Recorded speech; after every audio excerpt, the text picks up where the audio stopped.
Well, hello there, and welcome to Take Two with Jerry and Debbie. I'm Debbie Georgiani with Jerry Usher, and hopefully you are the key person we wait for, because this is a live call-in show just for you. So I'm going to give you the number because I just know, Jerry, that our Take Two family is going to have something to say about this topic. So the number to dial, start dialing now. Trust us, will you? Because you're going to have something to say about this. 833-288-3986. Jer? Yeah, you can kind of consider this your radio destination for conversations that are important to us. As Debbie says, we grow a little bit closer to God every time that we have this program. And we put a topic out there, and you call in and discuss it and give us your lived experience and your take on it. It is that easy. Today we're talking about gossip. How do you handle gossip? Do you find yourself getting kind of drawn into situations of gossip from time to time? I put my hand in the air. I say that happens to me sometimes. Well, how do you respond to it? How do you react to it? If you find someone who wants to get in a gossipy conversation, it's not always easy. It could be tough sometimes. You don't want to offend anybody, but at the same time, maybe you want to tell them, look, this is not a direction, it's not a path I want to go down. So this is what we're talking about today: gossip in our lives. You can even fess up like I did if you want to say that you are guilty of gossip from time to time. But otherwise, how do you deal with it when you come across it? 833-288-EWTN.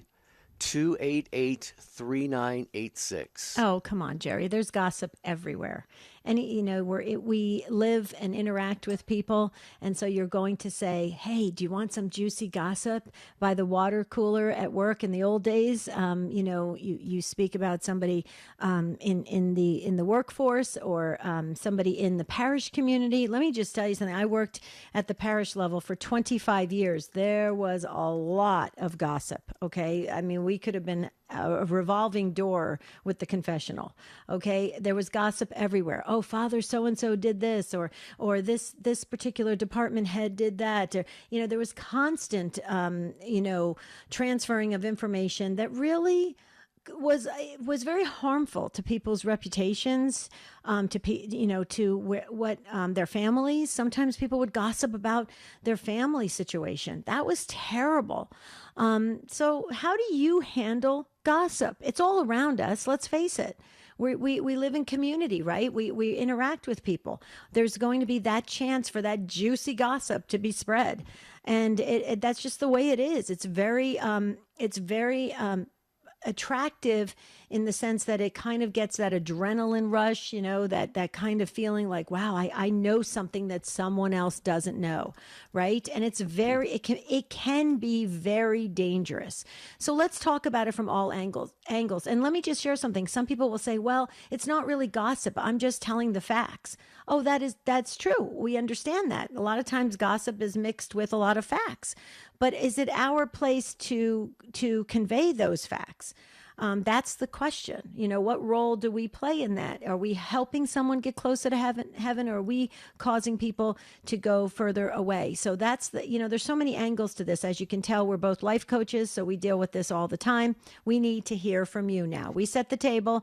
You come on in and share your lived experiences, your wisdom on this topic of gossip. 833-288-3986.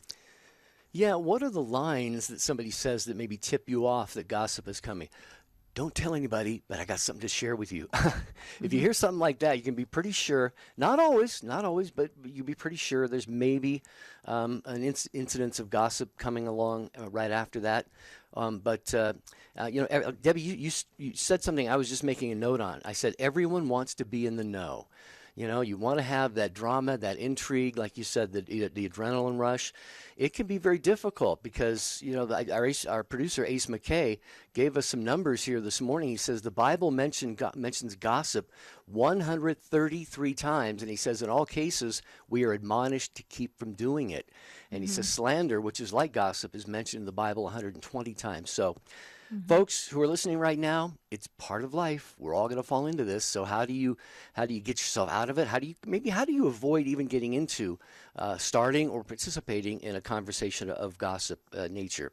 833-288-3986.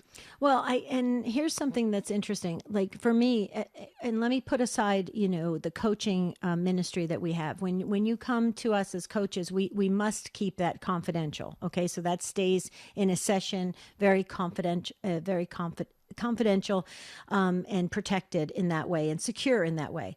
But let's say Jerry were to share with me something that was very confidential for him, very personal for him, right? The moment that Jerry said to me, "Hey, Debbie, can I keep this confidential between us?" And Jerry, you can attest to this, I almost always say, and that includes Marty, because I cannot keep anything from my husband. I can't. It's something that we agreed upon when we got married, that everything we would not hold any personal confidences away from our marriage and us as a couple. Do you have that agreement with your spouse? Because I know I have some friends that say, "Yeah, don't worry, you can tell me anything. I won't tell my husband." That always concerns me. And so, there's all these elements and dynamics of how gossip can spread into our lives in a very personal, intimate way that may not be healthy for our long-term relationships. So you see where I'm going with this? It's very interesting, folks. Gossip has a way it has its tentacles going into places that aren't really good for our spiritual lives. So let's talk about it from all angles, please. And we need you to weigh in. If you don't want to out someone or yourself, just use your confirmation name when you speak to Charles Berry. He's wonderful to talk to. In fact, we're getting so many compliments from the Take Two family saying they just really enjoyed meeting Charles. So the number to dial is 833-288-3986. Have you been the victim of gossip? I think probably we all have been at some point. The only thing is you don't always know when you have been because it's kind of that shh, whisper, whisper, hush, hush. But maybe you found out at some point that you were being gossiped about. How did you handle that? Did you approach the person? It's painful. Did you offer? Yeah, it is painful. It's very painful. Yeah, and so maybe you wanted to straighten that out and offer your forgiveness to somebody. The Bible says in Ephesians 4:29 that we're to say only the good things that people need to hear. Ephesians 4:29. So we're talking about gossip today. We've got a couple of phone lines still open. You can grab one right now at 833-288-3986. These are the kinds of conversations we want to have on this show because they really stretch us all a little bit, help us grow closer to God, and hopefully a little bit more holy as well. So please call us.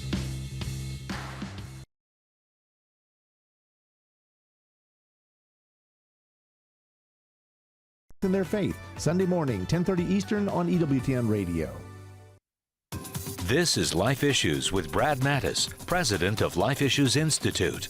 Earlier, I told you about the courageous pro-life state senators in Oregon who staged a 6-week walkout to prevent radical pro-abortion legislation from becoming law. Their efforts were successful, which required the left to compromise. The far left hates to compromise more than they hate Donald Trump. Oregon's Secretary of State said she would enforce Measure 113, passed by voters that she says prohibits the re-election of lawmakers with more than 10 days of unexcused absences. The pro-life senators say the measure kicks in after their next term expires, and they're willing to take their case to court. Whatever you may think about politicians at times, these pro-life senators deserve our thanks. They put their jobs on the line for the babies and their moms. Like us on Facebook at Life Issues and stay informed, more informed than you've ever been. Your favorite EWTN radio programs are all over social media. All your favorite programs are available right now. Check us out on Instagram. Just search for EWTN Radio. Remember, EWTN is everywhere. EWTN, the Global Catholic Network. We're talking about gossip today on Take Two with Jerry and Debbie. Please weigh in on this and give us your thoughts on gossip, where you draw the line with people that like to gossip.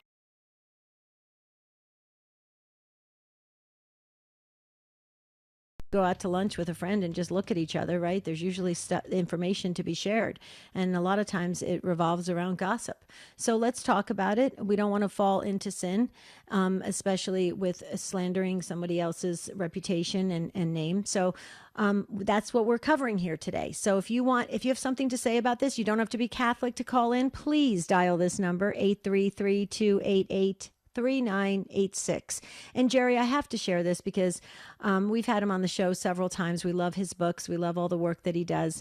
Raymond Arroyo, I love The World Over with Raymond Arroyo. And tonight, Mercedes Schlapp, political commentator and former White House communications director, reacts to the first GOP debate of the 2024 election season. And Monsignor Jason Gray, executive director of the Archbishop Fulton Sheen Foundation, on the current state of the cause for canonization of the late Archbishop Fulton Sheen. I just wanted to say I did watch the debate last night. You talk about getting your adrenaline and your blood pressure sky high. There was a lot of action happening. So I think The World Over tonight is going to be fantastic. I hope that everybody tunes in. Oh, that's right. There was a debate last night. Weren't you at your men's group? You were at your men's group at church? Yeah, parish men's group. Yeah, we had our first potluck with our men's group. It was way overdue. We had, even for guys, we did stuff from scratch. So I'm proud of us. Mm-hmm. Very nice. Very nice. Well, I do have before we get to Helen in San Antonio, Texas, I just wanted to share because it reminded me of San Antonio, Texas. I was just, I got to speak at the Fullness of Truth conference in San Antonio this past weekend. And Tony Farmer, our wonderful part of our ministry team here at Take Two, she came with just a basket full of gifts. She's so amazing. She helped Adam and I at the book table, but she got custom made ball caps that I'm going to wear it tomorrow. She got custom made golf caps for me and Marty, and it has Saint Michael on the front, and on the back it says "Pray, Hope, and Don't Worry, Padre Pio." It's pretty amazing. Nice. Mm-hmm. Tony's very generous that way, so I'm sure you enjoyed that. Yes. All right, talking about gossip on the program, we have two Helens back to back. The first one got in first in San Antonio, first-time caller, so we will go to you, Helen, listening on the Guadalupe Radio Network. Hello, Helen, number one. How are you? Hello, how are you today? Good, thanks. I feel very blessed that I just got in trying to save the number, but, God works in mysterious ways. My question is, where do you draw the line from gossip or talking to someone about the situation for somebody else? Is that considered gossip also, or is that considered more of a conversation? But you do talk about their flaws and what they should do and things like that with the other person. I think I'm fooling myself, and I believe that is gossip too, right? Well, I just want to share, Helen, I had a wonderful priest. He was my pastor. He was my boss when I was in religious education. And this used to come up quite often because he was, before he became a priest, he was a social worker. And he knew a lot about the psychology behind why people do the things they do. And he shared a lot of information on what we should do and what we should stay away from so that we don't fall into sin. And this is what he used to say to us. If that person was sitting right there, would you still say the same things that you're saying? And if the answer is yes, I can honestly say that if that person was sitting right there at the table, I would say these exact things. Then and also that the goal of the conversation is to help bring that person into a better place in life and closer to God, then it should be okay. But if in any way, shape, or form it's things that are being communicated that you don't want that person to know, that can be destructive to their spiritual life or hurt them in any way or make them not see you as a person that is going to be real, honest and upfront as a Catholic. Yes, then you should refrain from it and move away from that situation. Take yourself out of the situation immediately. So I don't know if you wanted to use that. I've always tried to use that. It's helped me tremendously stay away from gossiping sin. But I don't know what are your thoughts of that? I think you did hit it on the nail. I mean, it's yeah, because would you really say those things in front of that person? And probably not, because it's almost easier to criticize somebody without them being there. I mean, Right. honestly, yeah, I think that explains a lot. You know, that really helps. That really helps. Thank you. Yeah, because then you can also go to sleep at night knowing that you have nothing to hide or fear or feel bad about, because you would have said that right to their face. I mean, so it's all up front. I'm a firm believer of putting everything out there, the good, the bad, and the ugly, because I just think there's so many secrets, and then when people do find out, they're so hurt, they're so wounded. I remember a time when I didn't even realize something was happening in religious education. And when I found out what was going on, it was so painful. I lost so many nights' sleep, and I lost weight. I got sick over it. It was terrible. What do you think about it, Jerry? The secrets. Oh yeah, no, I've worked at the parish level too, and yeah, which is interesting. You know, sometimes people might think, well, this happens in the corporate world, but it certainly doesn't happen in our parishes and in our, churches and religious groups and so forth. But people bring their human stuff even into the church office, and things like that. So, yeah, I think you're right, and I would say it's similar to what you were saying. If Jesus or Mary were sitting next to you, would you say what you're about to say? That's very similar to what you were just talking about. Mm-hmm. Absolutely. So sound good, Helen? Your comment, your question, I think is helping many people. Thank you very much. It really has. It has helped me. Good deal. Great. Good deal. Thank you, Helen. God bless you. Okay, so Jerry, we're going to move to Charlene, and Charlene is we have so many first-time callers. Another first-time caller in Winston-Salem, North Carolina on Sirius XM 130. Hi, Charlene. Welcome to Take Two. Hi. I'm so glad to hear this program, and I have been the topic of evil gossip, and in my church and in my community, and I will never get out from under the evil reputation these people have developed for me. And I tried to talk to my priest 3 times, and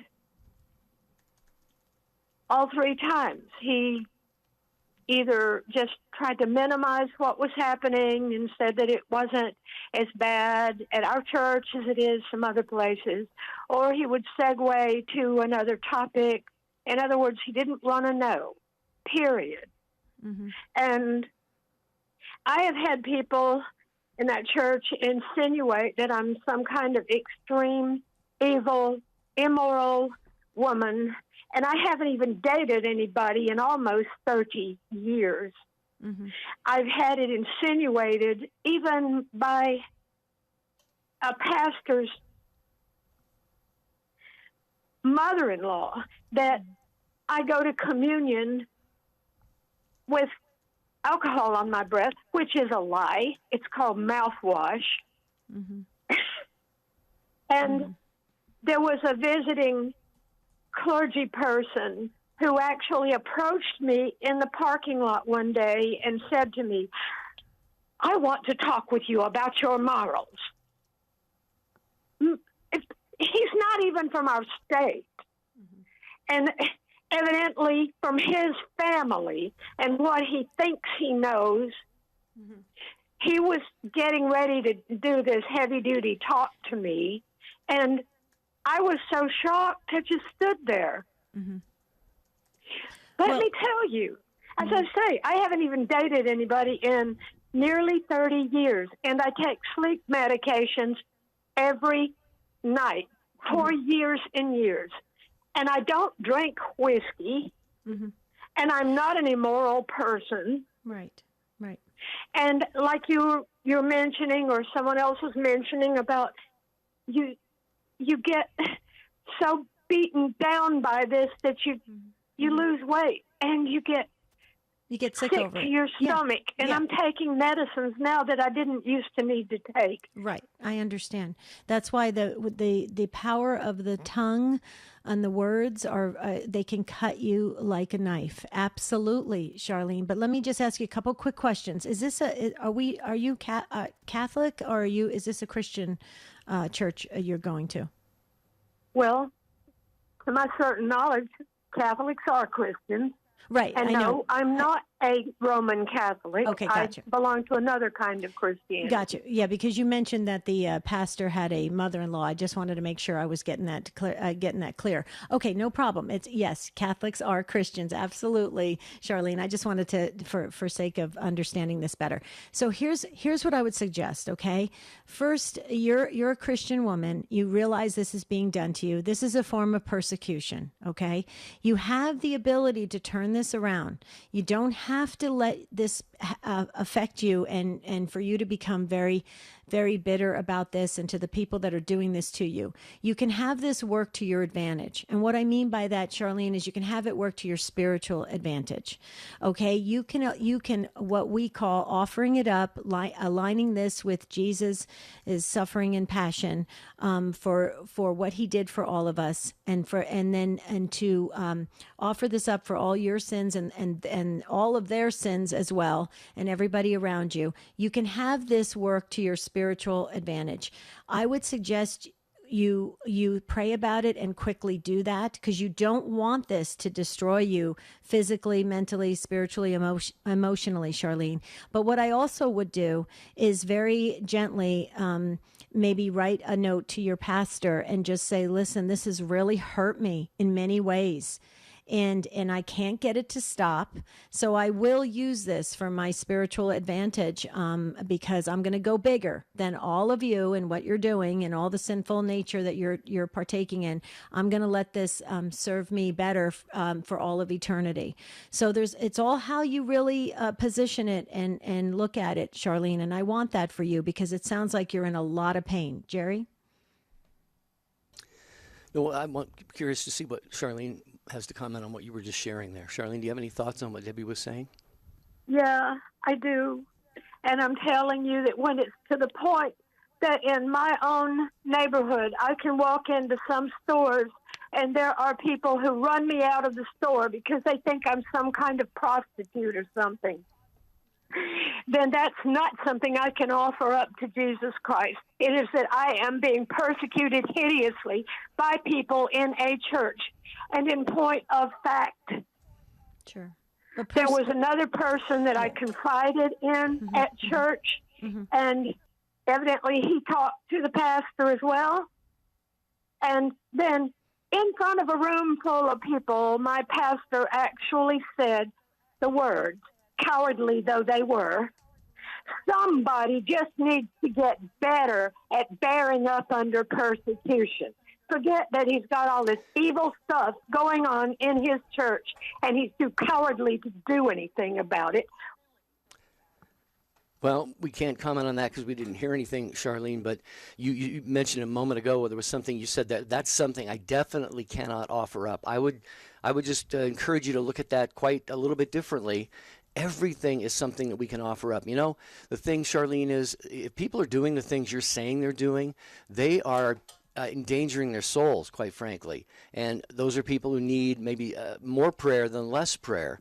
So I would encourage you to do that and be very, very careful about the people that you are entrusting with details and information about your life and things that are going on, because people are often can't be trusted, but sometimes you find a really good friend who can do that for you. So thanks for the call, Charlene. Appreciate that. Yes, thank you, Charlene. We'll be praying.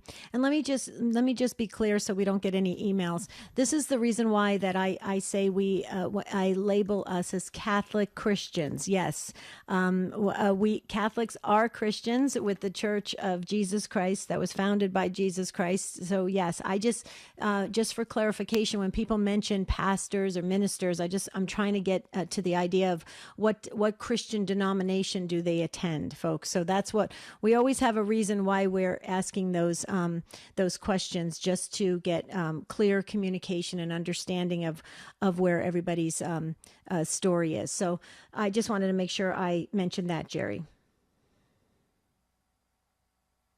Okay. All right, we are going to we're going to go ahead and go to, well, let me just share this real quickly. I think we have a little bit of a technical glitch. I'm just trying to make sure I can hear Jerry Usher. So I wanted to share this on YouTube, and Facebook is coming in pretty fast. And I wanted to share too about gossip.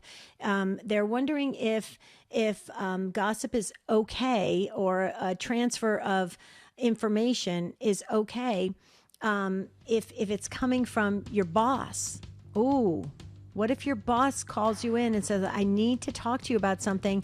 This is what's going on with another coworker. Is that okay? Or should you say, no, this is against my beliefs. I don't want to fall into sin. That is very interesting, because that puts you in an awkward position. Let's talk about it on the other side of the break. Please join us, 833-288-3986.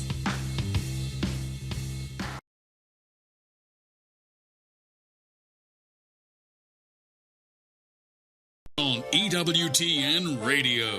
One time somebody said to me, why don't you air these people? And I said, no, because I don't think they're Catholic. He says, by what right do you have to say that? I said, I own the network. Mother Angelica Live Classics. Every morning, 2 Eastern, on EWTN Radio. Take Two with Jerry and Debbie is on YouTube. Search YouTube to find the EWTN YouTube channel, so you'll never miss an episode of our show or any of your favorite EWTN radio shows. When the apostles saw Jesus walking on water, they were terrified. They thought it was a ghost. Peter blurted out, "If it's you, tell me to come to you." On one hand, he was looking for a miracle, but I think Peter also was looking for something else to prove that it was the Lord. There was something about Jesus' words that may have been unlike any other voice in Peter's life. You see, Peter didn't just believe in Jesus. Jesus believed in him. At his first encounter with Jesus, Peter said, "Depart from me, I'm a sinful man." And he heard the unthinkable. "Come follow me, you'll be a fisher of men." In other words, I see more in you than you see in yourself, Peter. So when he heard, "Come, walk on the water," Peter knew who it was. Jesus is the voice that wants to empower you and build you up. Do yourself a favor and stop listening to that critical voice in your head that keeps ripping you down. It's not God. This is Chris Stefanik from RealLifeCatholic.com on EWTN Radio. Dr. David Anders here. Where is purgatory in the Bible? Why confess my sins to a priest? Find out more at 2 p.m. Eastern on Call to Communion. Now, back to Take Two with Jerry and Debbie.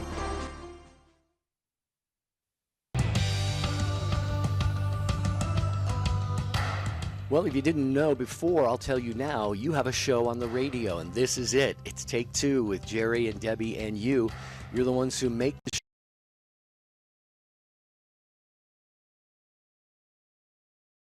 Then you'd all be tuning out. We want to hear what you have to say, especially on a day like today. We're talking about how you handle gossip. What are the lines that tip you off? You sit down with a conversation with someone, they say something like, "Don't tell anybody this, but I got to share this with you." Something like that can often tip you off that maybe not always, that there's some gossip coming. How do you know the difference between sharing information about someone and gossiping? Have you ever been the victim of gossip? All these things we can talk about at 833 288-3986. We're going to go right back to our other Helen caller in a moment. But first, we want to congratulate another longtime member of the EWTN radio family. It's Holy Family Radio, serving Harrisburg and Lancaster, Pennsylvania, and Stuart, Florida, celebrating their 12th year with EWTN. So we want to congratulate Joe Nebastinsky and his team at WHYF from all of us at EWTN. Congratulations. Wow, 12 years. That's amazing. Milestone, yeah. Yes, that's incredible. I just wanted to introduce this too as another angle to this topic. My friend and I, when we first had our children, Jerry, we joined a Catholic moms group where we got together and shared all the, being new moms together. The whole entire group, now mind you folks, this was in a Catholic church, the whole entire group was all about husband bashing. There was constant husband bashing nonstop. And my friend and I couldn't take it any longer. We actually left the group, and we kind of made a bit of a exit where we just said to everybody, this is not healthy at all. Here we are, new moms with babies, and we're just husband bashing. That's not good. So we made a decision to leave the group, and actually I heard that the group went on and changed all of the rules and actually flourished and did great, and they stopped the husband male bashing. Yeah, it was very uncomfortable because we actually liked our husbands and we didn't want to do that, So let's hear what Helen has to say. Another first-time caller, Jerry, in Weymouth, Massachusetts, on the Station of the Cross. Hi, Helen. Hi, thank you for taking my call. Sure. I work in a large organization, too, and one thing I want to say is the beautiful Catholic teachings of the 7 deadly sins. Slander is one of them, but I do think it's the most common of all sins.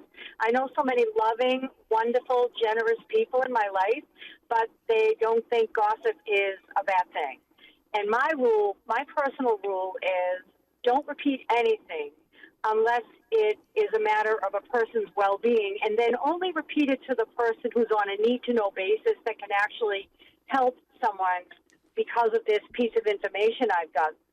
Otherwise, most gossip is for the purposes of just making another person look bad or lifting yourself up, and it goes in one ear and out one other, and it takes practice. It takes discipline to say, that is something I am not going to repeat. And I do think it needs to be addressed in some environments because I've brought it up numerous times where I work, and it's kind of like, well, we're not going to go there. Why should we? It's like, no, I do think occasional reminders, especially in the workplace, not to gossip, not to slander. And if there's a major issue, come to the boss, the person who could do something about it. But those are my observations and my personal rules, and like I say, it does take practice.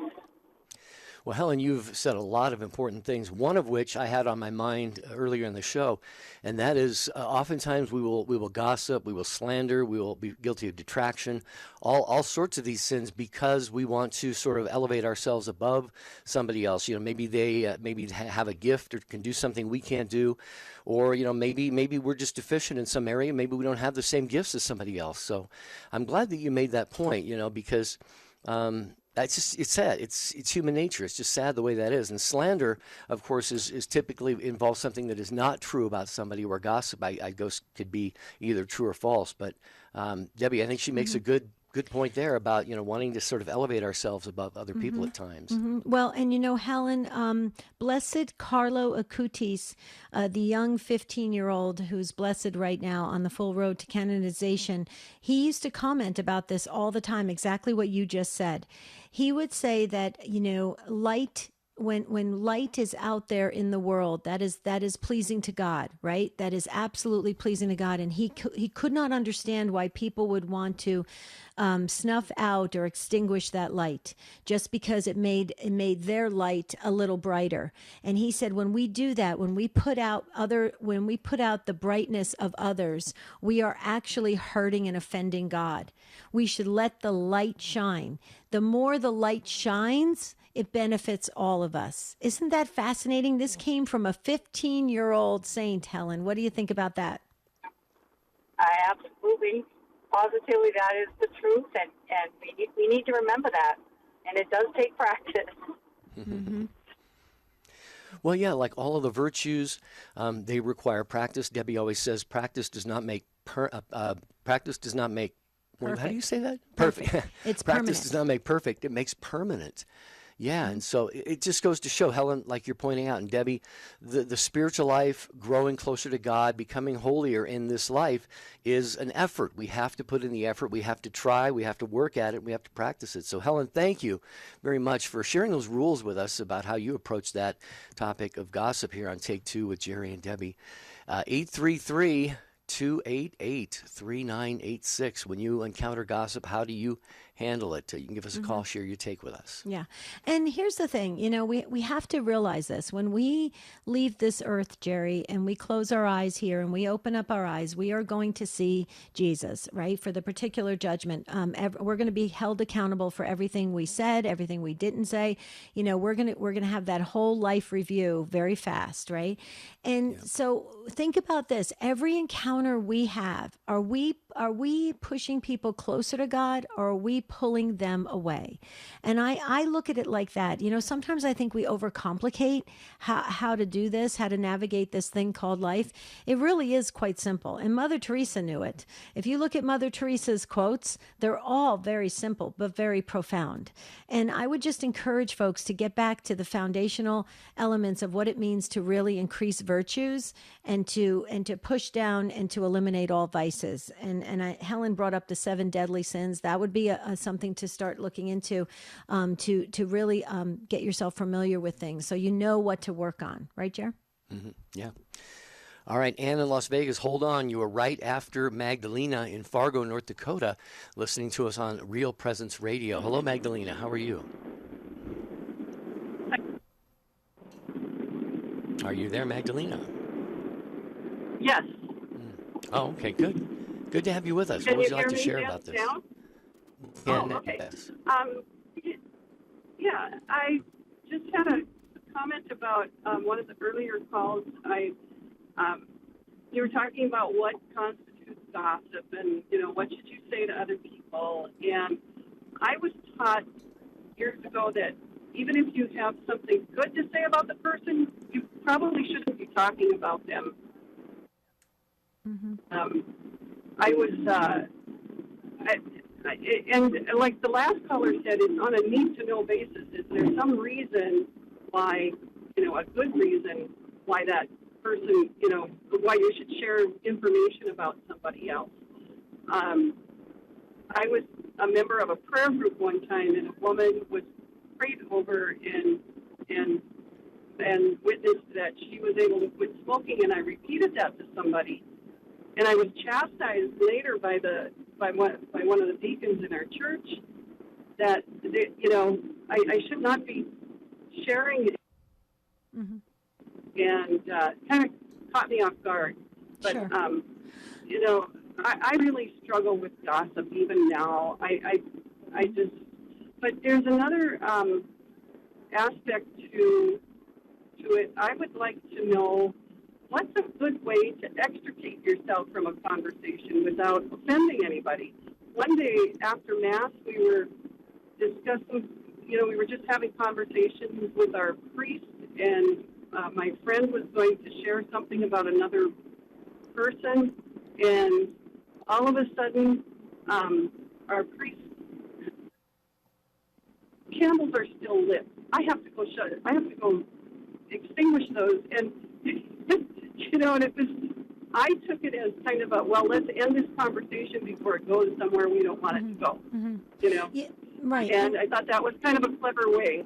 Right. Well, and Magdalena, you don't, here's the thing. Everybody, says, well, how do I make the excuse to politely exit a situation that I don't want to get into a sin? Well, you don't want to trade one sin for another sin by, blatantly, some people will come up with pretty elaborate excuses to get out of a situation. You don't want to do that, because then if you're caught in that, now you just lied about why you left, right? So what I would do is, I remember years ago, Oprah Winfrey, okay? There are certain things that Oprah used to say on her talk show, and they were just so brilliant.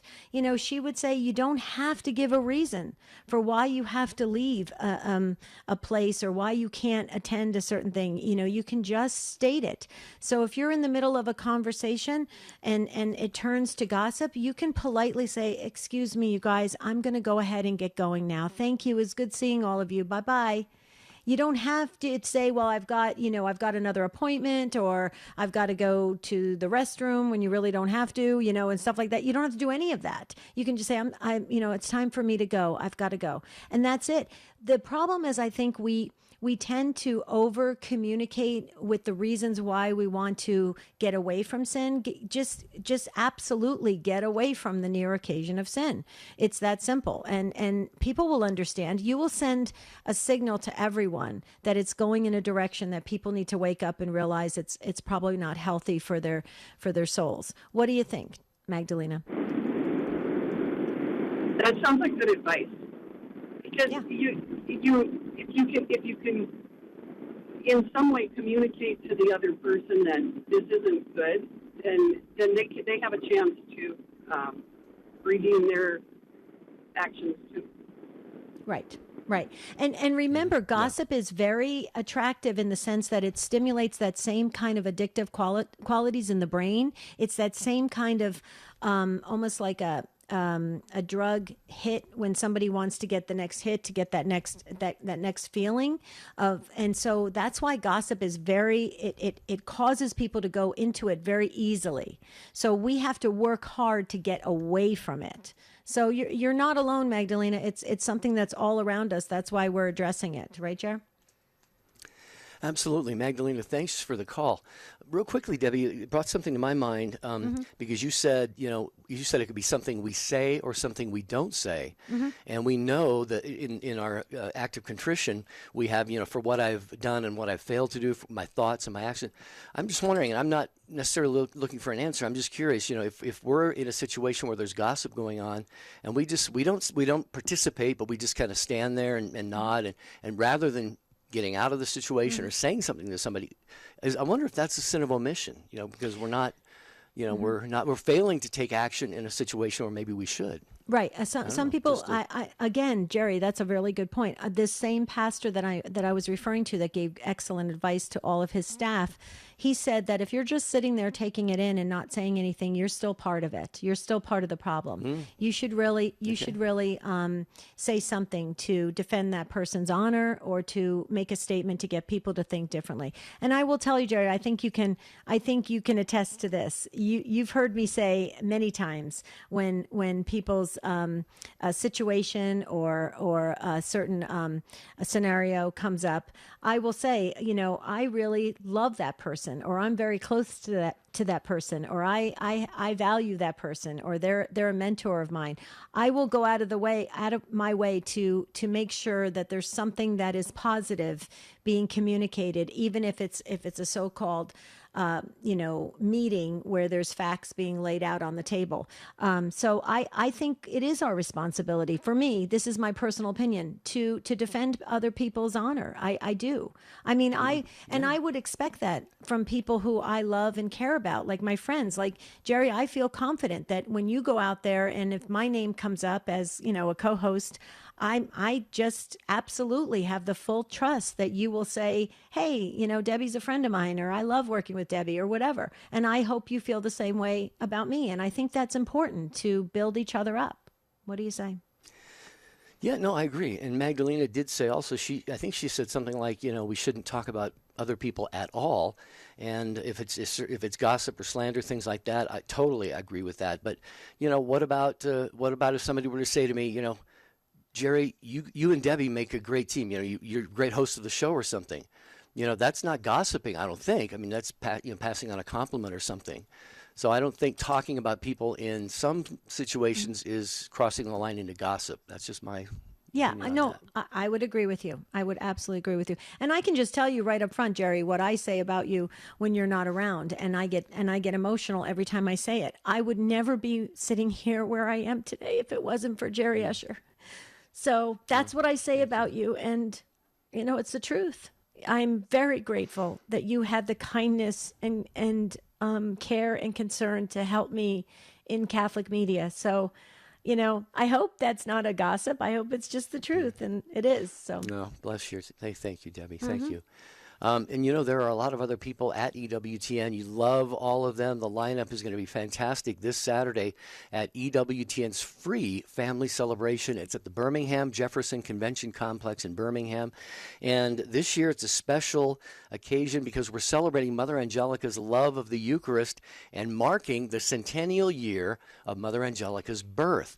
So be sure you're at the family celebration this Saturday, featuring talks by your favorite TV and radio hosts from EWTN. You can shop religious items from the EWTN religious catalog. For details and registration, just go on EWTN.com/family celebration. Right. Beautiful. I love the family celebrations. Okay. And so our Take Two family members are saying, see, Jerry, stop getting Debbie to get emotional. See, Jerry, see what you did? Okay, so we're going to hear from Ann, and Ann is in Las Vegas, Nevada, and Ann is listening on the EWTN app. Hello, Ann. Thank you for waiting, and welcome to Take Two. Hello there. Can you hear me? Very well. Okay. Go right ahead. Let's go back to one of your listeners and all the rest of them. I had a psych diagnosis when I was very young. And I joined AA when I was 33, I guess. And I sobered up in the city and got woken up a lot, told to grow up. Then I moved to a small town, which is by nature gossipy, I guess. Anyway, I had what in the AA Big Book, which is best used for these, quote, non-alcoholics, to erase the word alcohol or alcoholism or whatever and put in my issue, please. Okay? And then, so on and on, life went on, and when I was 31 and a half years sober, I had my pitiful and incomprehensible demoralization experience on my porch fighting with the cops because of fear. Capital F-E-A-R. F everything and run, or face everything and recover. Sobriety is lovely. Recovery is all about waking up. Anyway, so I spent a 10-month tour through hospital, recovery center, physical, and assisted living, where I was at least 15 years younger than the other youngest. And that was kind of rough. I came out with a very strong sense of grace and gratitude. Thank God. I had very slowly gone back to meetings during the pandemic and eventually gone back to the church. But the church doesn't really, I'm sorry, I find AA to be more Catholic with a small C. Universal than not. And so anyway, I went to a meeting and complained because I was being talked about. Things were being repeated that I'd heard before and so on. And I brought up the topic, and the room full of it was a women's meeting. And they were kind of patting me on the head. You'll be all right. Don't worry about it, blah, blah, blah. Until one woman spoke up and said, get out of central stage. I love that woman. I love that woman. She's so right. My experience is not because of you, them, her, him, it. The world doesn't come at me. I move into it. My experience is mine, and I have everything, or at least a part, in my experience. That's what I have to say. Grow up, kids. Let it go. Move on. I've got to go. I got some people that are going to buy my car. Thank you so much. I'll tell you what, Ann, thank you for calling and waiting. Like you said, Debbie said, thanks for waiting patiently. And God bless you, for the sobriety that you've achieved in your life. So many people have done that through AA and other means, some excellent programs out there. And, it's just like any other environment. There's going to be people talking about other people, even when those people are probably in the room, but especially when they're not in the room. So, again, it's just something that we have to pray for people for. Pray for ourselves, first of all, I would say. Because, we can get bitter, we can get angry, we can get resentful if people are gossiping about us and we find out about that. But also pray for the people who do this. Because like I said earlier, we're going to be accountable to God. The Bible is very clear. I think the book of James talks about the danger of the tongue. And earlier in Ephesians, I quoted, the power of the tongue. And I quoted St. Paul saying, say only the good things people need to hear. So sounds like Anna's had some very good life experiences amidst the difficulties and challenges. Well, it sounds like she's taken a mature attitude towards it. I mean, to be accountable. I agree. I mean, if you're at a meeting, Jerry, and you slam your fist down and start yelling at everybody and you walk out, do you expect them not to talk about you? Of course they're going to talk about you. I mean, you got to take accountability for our actions and what's going to happen. I mean, but be ready for that. Be ready to answer for why you did it, why you didn't do it, how to apologize, and make amends for things that if it goes wrong, and then say to people, I would appreciate if you don't talk about me when I'm not here. This is the reasons I did what I did, and I'm sorry, and and try to move on. I mean, most people do want to move on. People replace other people with, making them the topic of conversation because this life is moving very quickly. Let's hear what Donna has to say real fast, Jerry, in another first-time caller. Look at you guys go. I love you guys. In Los Angeles on Sirius XM 130. Hi, Donna. Hi. How are you? Thank you for taking my call. Sure. And, yes, I struggle with gossip. I try to be, in 99% of my life, I'm very positive. I only say positive things about people if I'm talking about them. But there is this one person in my life who is just a thorn in my side. It's my husband's daughter, and she does not like me. And she has numerous times hurt me, either publicly, privately, been rude. And I cannot stop. Whatever happens, I really struggle with. I run around and I tell all those people who are close to me. So I gossip about her. Okay. Donna, we're going to run out of time. I have to share this with you real quickly. This comes up all the time in life coaching, all the time, Donna. And there's ways around this. Okay, so her come from. She's probably always going to hurt you, right? So what you get to do, again, is use this as a spiritual advantage for you. So what you want to do is pray for her and then bless her with your words. Do the exact opposite of what you want to do to relieve that, feelings of hurt.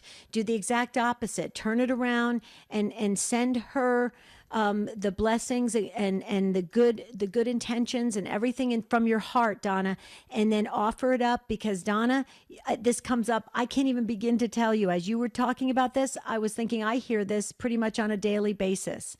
I don't know if anybody's taught you that technique before, but it is golden for your spiritual life. What do you say? Oh, okay.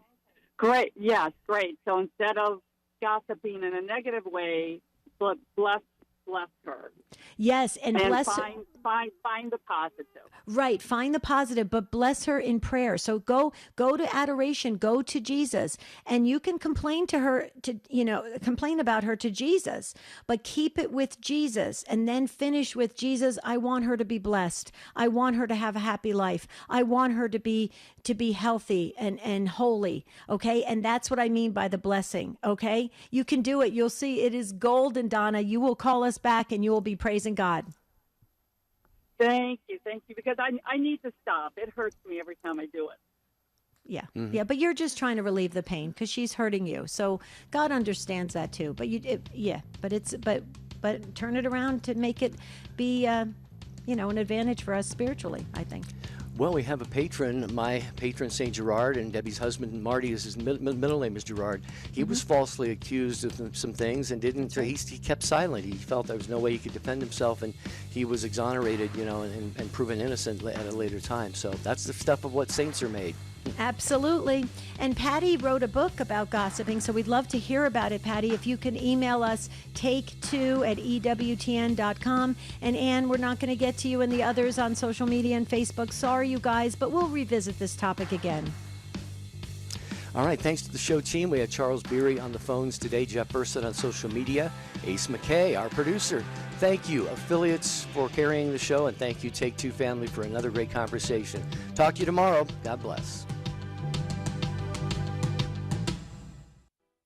Stand Tall is now offering